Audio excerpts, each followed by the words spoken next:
I would like to thank the committee for inviting us to present our research, as well as my co-authors. Dr. Brown has the following to disclose. We all know that fecal incontinence is a common medical condition, yet most individuals do not seek care. Our primary objectives were to compare men and women's rates of and barriers to care seeking for fecal incontinence, as well as their experiences while seeking care. We conducted a secondary analysis of electronic survey data collected from adult men and women with fecal incontinence. Individuals were invited to participate in the survey through an email list obtained from Butterfly Health, who at the time marketed a containment device specifically for fecal incontinence. Among over 58,000 emails sent, 763 participants responded to the survey, of whom 552 had experienced fecal incontinence in the last 3 months. Descriptive analyses compared care-seeking behaviors, experiences, and barriers between 548 respondents who identified as male or female. Overall, the sample was predominantly non-Hispanic white, insured. They were in good, very good, or excellent health, and had a mean VASI score consistent with moderate to severe symptoms of fecal incontinence. There were significantly more female respondents who identified as Black or African American. Overall, 53% of respondents had previously sought care for fecal incontinence, and this rate was not different for men versus women. While the prevalence of care seeking was similar in women and men, experiences with care seeking differed in important ways. Men were more likely than women to not be provided information about treatments or to be told that treatments were not available, while women were more likely to be told by a provider that treatments existed for fecal incontinence.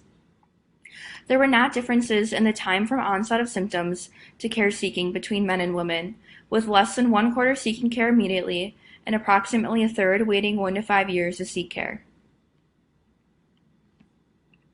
The next several slides display the percentage of respondents who agreed with various statements about barriers to care seeking for fecal incontinence. Barrier domains are listed on the far left, and the proportion of respondents agreeing with specific barriers are represented in white for men and purple for women.